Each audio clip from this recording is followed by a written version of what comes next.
Hi, my name is Steve Rahi. I am a Premier Field Engineer specializing in management technologies. Today's discussion will be a look at current branch for Configuration Manager, specifically around the idea of using it for Windows 10 servicing, exploring the Windows 10 servicing options, which are OSD and using software updates. And we want to see those actually in action. So we'll work through this discussion in a bit more detail than whenever we did the overview session. So three real sections that we want to talk about. First, we will focus on OSD, a few things I want to show there. We will then look at the Windows 10 servicing node, the options there, kind of walk through and then watch it work, right? Or kind of, little asterisks there, you'll understand that in a little bit. Talk about some potential issues, some uh, known, now that I've dealt with, and certainly not an exhaustive list, but we'll talk about those. So in terms of OSD specifically, right? So OSD is the mechanism by which we can upgrade Windows 10 in both Configuration Manager 2012 and Configuration Manager Current Branch. Now the goal with Windows 10 is largely to not have to really do a full traditional OSD experience, which will be, regardless of whether it looks like a full wipe or not, it will be a wipe and load. People have gotten really good about engineering when OSD experiences to where they can look very much like an upgrade, but under the covers they are always a wipe and load. The traditional experience uses a WIM file, right? Contrast that, and that's perfectly viable today. There are places in which using the traditional approach is still necessary. As an example, if you're wanting to move or upgrade a system and move it to a new architecture as far as processing architecture at the same time, x86, x64, that is truly a wipe and load, right? But for the vast majority of cases, an upgrade scenario is fine. And here are there are three things that I'll just mention here and show you. So the upgrade makes use of the operating system upgrade package. That's not the typical thing that people use historically. Historically, it would just be an operating system image. Here we have to use the upgrade package. I'll show that to you. In the task sequence wizard, there's an option, upgrade an operating system from upgrade package. That is the choice to make, and it will build a task sequence that will accommodate. And the other point here is there, if you look at the properties of that task sequence that's created, I'll show it to you, there is no boot WIM associated with it, right? In the truest sense of the word, it's it's very similar to task sequences that have been used outside of OSD. There is no that the hallmark of those is there is no boot image, right? Typically. So here, that's certainly the case. So let's go look at these. Let me pull in my lab to kind of take a peek. Specifically, we're going to start with OSD as we're talking about it in the software updates node. So first place to start, we have the operating system images package, which is the WIM file. This is where we think of, for most cases, having our content staged for the OS. But this is not the section that we would use in an upgrade scenario.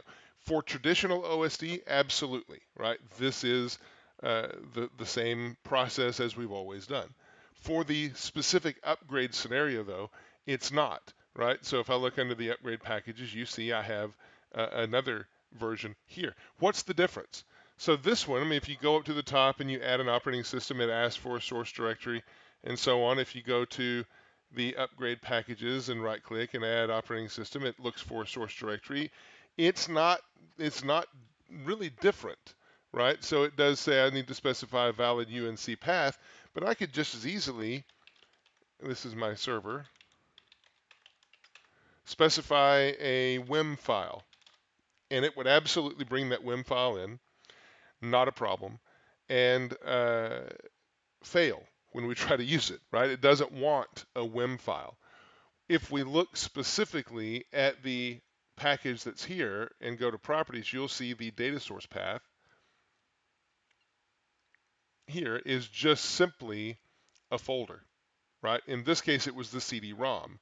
So I should have the CD-ROM still mounted, the ISO, I believe. Let's go see.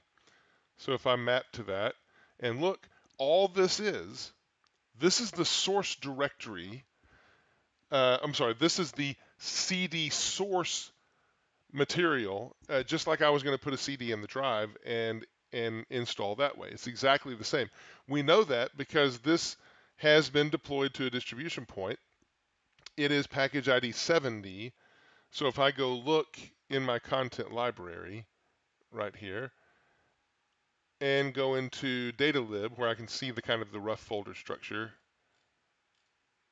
go down to 70. In fact, it is the same. Now, these aren't the real files. These are just INI files pointing to other places, but still, it's the same structure that you just saw on the DVD, right? So very different than the WIM, and such. Just be careful you don't make a mistake there whenever importing into the upgrade packages. I've made that mistake, so learn from experience.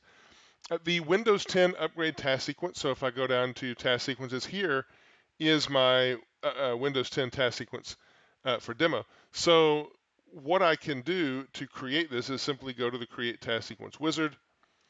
It will ask me to upgrade an operating system, or I will tell it to upgrade an operating system. It'll ask me the name. Then I have to specify the upgrade package. So there is no other choice. You have to use an upgrade package. And then product key if I want, next, updates, applications, whatever. And I finish the task sequence. Go look at the task sequence. It's very basic, right? So checks prerequisites. This is something to be very aware of, especially if you're working in a VM environment for testing and such. You do need to meet these minimum requirements. 2 gig of RAM for the OS. Doesn't have to all of that be available, but we want to have that 2 gigs. And the minimum processor speed shouldn't be a problem. And that we have the current OS to be refreshed as the client, right? All right, so beyond that, we have the new upgrade operating system steps. So we don't have these this nice clean look if we're trying to do the same experience in 2012. It is fully supported in 2012, but there's a series of run command line steps and other things that we need to do to get to the same place. Here, it's baked into the engine, right? So here's our upgrade package. I could choose a different source path if I wanted to and just hard code it here, other details and so on. And that's really it, right? Post-processing that I might want to do, add in whatever applications or whatever that we need. There's really no driver need here because all we're doing is upgrading the OS on the existing hardware. There's no partitioning, there's no Windows PE phase, nothing, right? Really clean experience driven through OSD. So if I look at properties of this task sequence, we can tell that there is no boot image, right? No need for it. We're not needing to do anything to prepare the system and so on. We're just upgrading right on top of it. All right, so I do have the upgrade deployment right here of the task sequence to my system. I've actually got 2 whenever I was testing. So let me pull in my test system that should have all this there. If it will move, there we go. All right, and launch Software Center.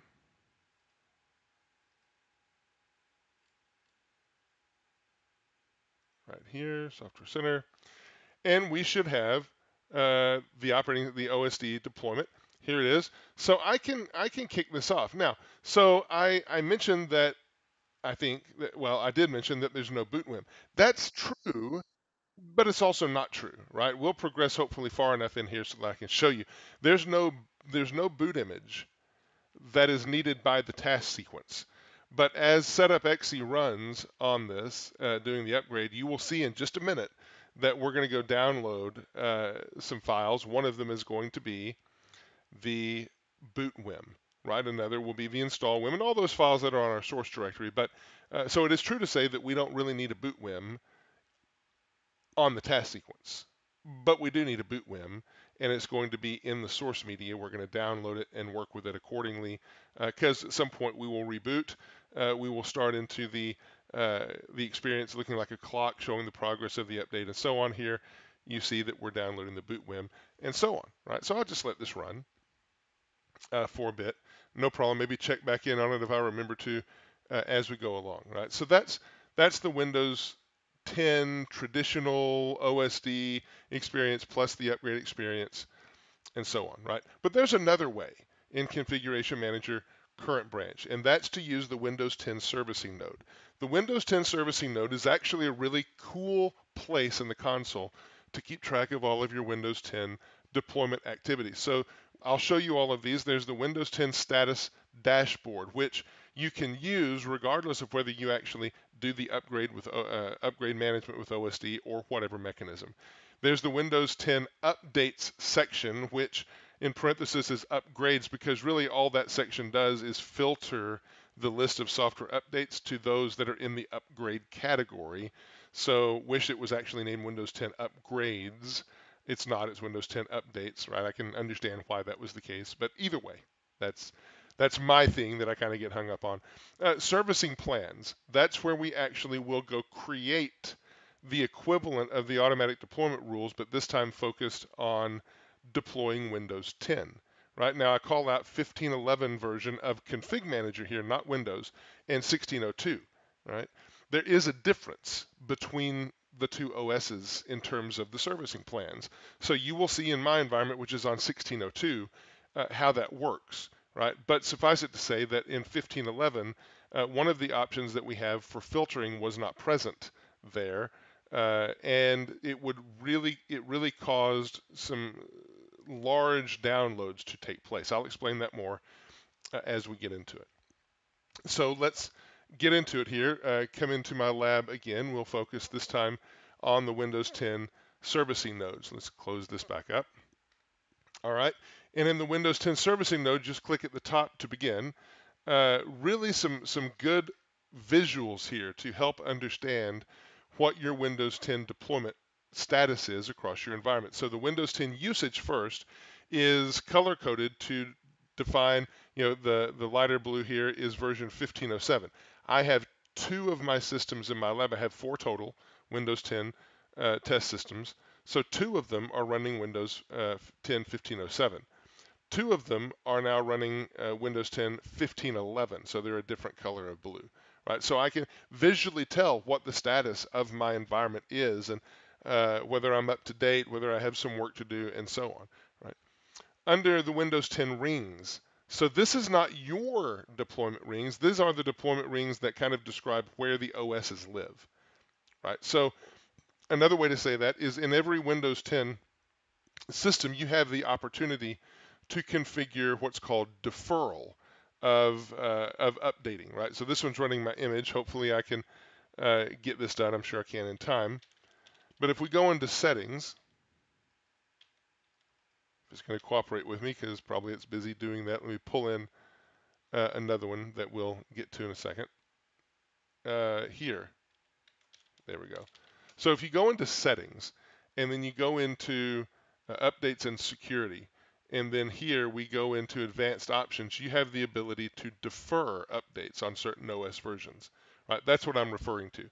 So if you have deferred updates turned on, then that's going to mean that you are in the current branch, business ready branch of Windows 10, right? If you don't have deferral turned on, then you are in the release ready branch of Windows 10. Right, and then if you have long-term servicing branch, it will be displayed in an altogether different color. Right here, you can see that I have all 4 of these systems, regardless of version, are configured as release ready. No alerts, so a little square here tile that will tell you whether you have alerts or not. I can see that 50% of my systems are going to expire soon. How do I know that? Well, this will tell me, first of all, and it's good. None are expired, right? I can go create a servicing plan if I want to. But the beyond just a numerical representation of how many are expiring, you can look in the scroll down and look at the graphic further. So how many, first of all, servicing plans you have, you can monitor your service plans. I just have one. It's not an exciting graph for me with just one. But if you have multiple, it could be very interesting for you. Further, so to scroll down a little bit more, this one is really, really interesting because here's where we try to help you track the various versions of Windows 10 that are out there. and let you know when they're going to expire, what the most current is, and so on. So version 1511, or 1507, which I have two of, has been tracking along here since the 7th of, since July of 2015. I've been tracking along, and now that we are in March, or when we hit March, it started to become in a red status. Why? Because it's soon going to expire, right? As we roll forward, 1511 was launched on November of 2015, and it's green and green we go, right? Still in an okay state, hasn't hit the red mark yet, right? Which is why only 50% are reflected up above as being in that place, right? So very, very useful graphs that will help you keep track of your environment, right? Okay, so if we expand the Windows 10 servicing node and look at all Windows 10 updates, which really should be upgrades, I think, but nonetheless, we can go in. We'll see that this is very much a software updates like view. It's just here we're focusing in on the upgrade. So I have two upgrades that are actionable, one here and two here, right? Or on one system and on two systems, respectively. I can scroll on down. I can see there's 768 items in just this view. There's a lot, right? So in my lab, I just have those four systems, two of which are at 1507, and that's why two of them are reporting that we need this, right? Okay. So I could choose if I wanted to just to deploy the update from here. That's certainly possible, right? I could track my deployment. Wouldn't tend to recommend it, right? And you see that I've done several tests in here.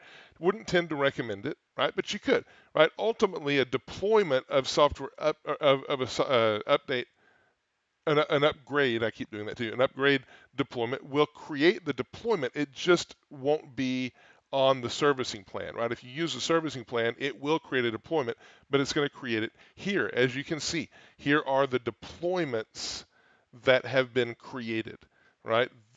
Those deployments actually are created against software update groups of the name associated with the servicing servicing plan, right? So you see several of them here. You see the deployments of them and so on as I've gone along, right? So know that, right? If you do create a servicing plan and you run that servicing plan and you allow it to do its thing, right? It will create a software update group and deploy that software update group with the pieces that we find through the wizard. So let's go through that wizard. I'll just go to properties on the one that I have here. I'm calling this immediate just so I can go ahead and get things to roll out, right? So here's my deployment settings, and by default, it's only error messages. I like to see everything and be able to track. Up to you which one you choose. Right? What I want to do with the updates once I find them, the servicing plan, here's the collection that I'm going against. The deployment ring, I've just said business ready and immediate, right? So here's where I choose my upgrades, okay? And notice here, so this is a window that is not in version 1511. Here we allow you to do filtering so that instead of absorbing that entire list of 768 upgrades and having to download it, you can filter, right? So let me show you the list without filtering, okay? So let's preview this, and it might take a second to load because there's so many. And through the magic of video editing, you don't have to wait for this to show up. It took about a minute and a half maybe for all these to show up, but you can tell the list of these updates is quite large. If you did not have the ability to filter, then you would have to take all 256 of these updates and they would be downloaded and put into the deployment package and so on, which is just an incredible waste of space, right? So the filtering is something we definitely want. Notice also, so let me turn the filter back on for a minute. Well, before I do, so notice the name, upgrade to Windows 10 Pro or Enterprise or whatever, right? Let me go back and make an adjustment. So if I go to the deployment ring and say release ready, and then go back to upgrades and hit preview, Now look at the names. Windows 7, Windows 8.1, a completely different set of updates or upgrades, right? Still 256 that are displayed here, okay? But differently focused. Okay, so be careful which you choose and such um, to make sure you're on the right branch of the deployment when you're configuring the servicing plan. All right, so let me go back to where I was. I'm not going to save this anyway, so it doesn't matter. But let me go back here, come back to upgrades. Now, if I simply change my language and focus my language to English, that's going to drop that list a tremendous amount. If I simply focus to the required, if there's more than one or at least one system that requires it, right? What I want to do. Make sure I don't know why it's grabbing at me here. Let me cancel this and go back into properties. That's probably the easiest way. Okay, and now if I do a preview here, same exact screen, not sure what it was grabbing at, I'm focused down to one upgrade, right? So significant ability to reduce extra work and extra space required on the server. Right, from here, we just go on through, tell it the evaluation schedule here. I'm just going to run the rule anytime there's been a software update sync. The schedule where I want to deploy it, I'm going to make it just at my own pace, not going to be required. The user experience, display in Software Center, only show notifications for restarts and so on. Download settings, how I want to handle that. The alerts, language settings, deployment package, ultimately, where I'm going to store this, right? So as I hit run here, it will actually kick off and start to run the rules that I have created in this servicing plan. So let me show you what that looks like. So if I go into the logs, there are two logs that I care about here. I'll only show you one of them, but I'll talk about the other. So if I go into the logs folder and then search for rules engine, this is where all the logging takes place for this component whenever it runs the servicing plan.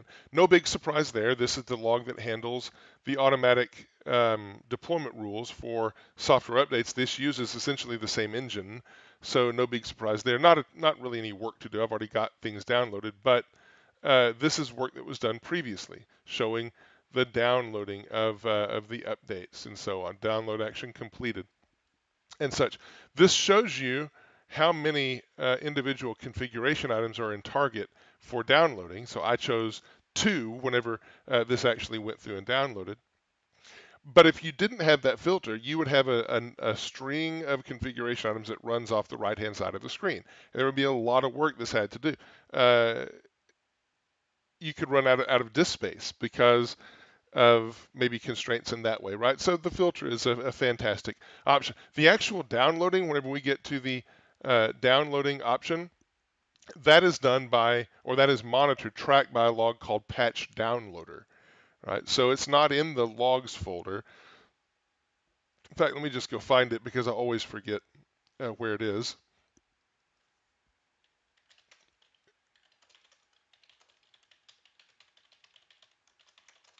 So we'll find it there.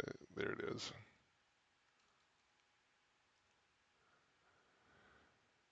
Okay.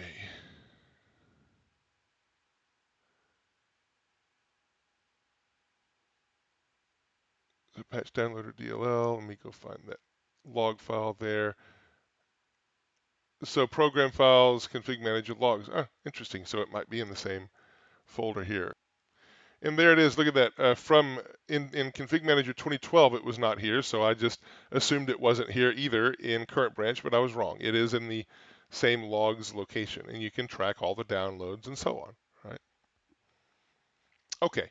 So get those out of the way. And talk now about, so we talked about servicing plans. You'll notice there is no deployment tab here, right? This isn't a deployment plan, it's a servicing plan. And so you wouldn't expect there to be a deployment tab there. But you do expect that when this runs, there will be a deployment created, right? And so that deployment is in fact there, as I mentioned, for software update groups. I probably just created another one by running the rule wizard, or I will soon. But you can see, here's the deployment. and such. So it's ready to go, right? In terms of monitoring how this deployment's going and the success rate, it's just like doing a software update. Just go to the deployments node and then go find your software updates, and that's in that category, and you can track the success rate and so on of the update, right? Okay, so I've deployed this. Now let me go to my test client and actually see this run. And this is where I mentioned at the beginning of this discussion, a great big old asterisk, right? Because it is here. You can tell that it's here. It shows failed, right? And as the stars aligned as I put this together, I think honestly at the end of the day, what's wrong, I could be wrong, still checking, right? But what's happened here is that the file itself that is trying to be deployed is somehow not not completely solid, right?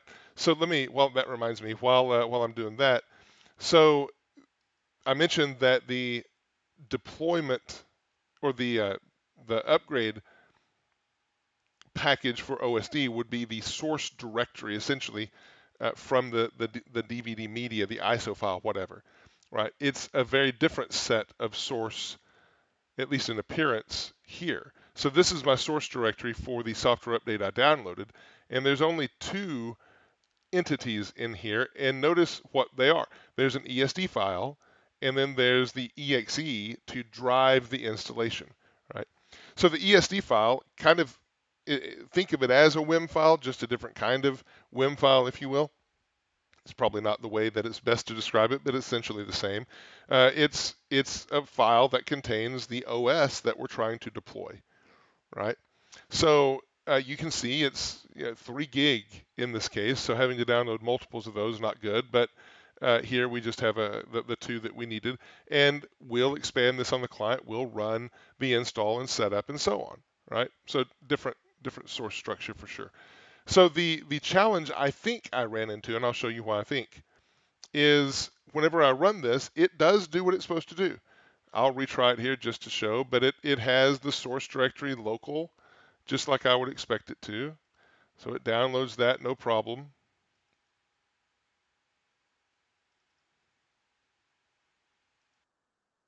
Okay, and have the ESD files, no problem, right? Tries to execute them, and it says right now installing, it'll go to failed in just a minute. In order to track the install, you can look at WUA Handler, right? And this is the error that is coming up. So we do the scan, we see it's needed, we start the install, and we get this really weird error about upgrade installation result indicates the commit cannot be done. Well, I didn't know what that was, poked around with it for a while, finally get this error too, which doesn't help me a ton, right? Says it completed, but we really didn't do anything. And so knowing how Windows setup works, just kind of started digging around in those directories and such. We could go to updates handler, updates deployment, all those logs that are for software updates apply here as well. But now with this error and having to dig further, there's a couple of places to go. First place I would look is the Windows Update log, but there is no Windows Update log on Windows 10. It's gone. In fact, if I try to go find the Windows Update log, you'll see that it's there, but then when I try to open it, it will tell me that it's not there, right? So essentially, here's what I get.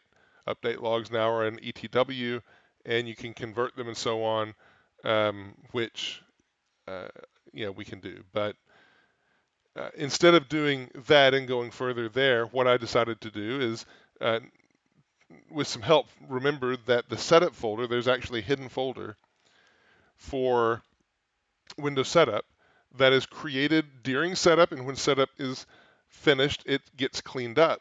But there's the structure here, right? And I probably have missed out on it. It's already been cleaned up. Let me go get it again. Okay, so it's here, right? And in the Panther folder, this is a hidden folder, but in the Panther folder, there's this setup ACT, and if I click on it, I see that it was created just now whenever I did the install, and in fact, an error message right here talking about not being able to find a module. If I translate this in CMTrace error translation or error lookup, look it up, then the module cannot be found. Well, what module is that? Well, look right before, and it's trying to load from this path, sources directory, setup UI manager. And so this is something, this entire path is something that is expanded when the install starts, right? It's almost like a cab being extracted is what I think about it. And so this comes directly from that ESD, I believe. I could be wrong in that, but it seems to hold. And if I go to that path, here, sources, and look for setup, uh, what is it, setup UIMGR, there is no such thing here, right? So of course it's not going to be able to complete. There's a setup MGR. Again, I don't know any of the details around this yet. I just am starting to try to understand it and such. Submitted a bug on it. Probably it's just my luck of the draw that this is the update or upgrade uh, piece, file, or component, whatever. The choice that I made here in the UI, because that's what was needed by my systems. It probably, if I chose something else, it wouldn't fail. You know, maybe I just luck of the draw had the wrong one that I picked, or whatever. You know, but either way, it's here. You can see that it got to the Windows 10 machine, and it's just not executing because of the fact that file's not there. At least that's what I think it is, right? So may or may not be, but that's what it looks like right now. Okay. And just to pull in my OSD imaged machine has continued along, and it's doing the Windows 10 upgrade thing, right? So it looks totally normal. Now, in terms of potential issues, right?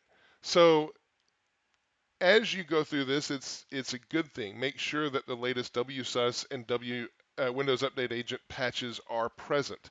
So specifically, for anything past build 1602 of ConfigMgr and Windows Update and so on, there is a hotfix out there that you need to apply. Probably a good idea to apply it even before that, but it is, let me find it here, because I have it in my lab. Here. So it is, I deployed it myself, 3159706 is the KB number, and need to have that there. If you don't, very quickly now, the WSUS server is not going to be able to work effectively with Windows 10 upgrades, right? Suffice it to say, yeah, well, without belaboring the point, there was some magic that was happening there that is no longer going to happen without this patch being present to understand these ESD files and decoding them and different things. It's going to not work any further. So make sure you get that patch on there pretty quickly. Then, as always, third-party disk encryption is an issue, right? So for those that are using third-party disk encryption, probably your most simple path forward, and even this might not be simple, is to use OSD for your Windows 10 deployments. But even there, there's a process that needs to happen. It's different, I guess, with different vendors perhaps. Checkpoint is the one I'm most familiar with, where filter drivers have to be inserted into various locations in the source directories. Okay, so with those third-party utilities, a little bit more work or work to get it done, but it can be made to work, right? So that's really it. As we tour around how Current Branch actually works to help with Windows 10 servicing. So we will wrap the session from here, and I will see you next.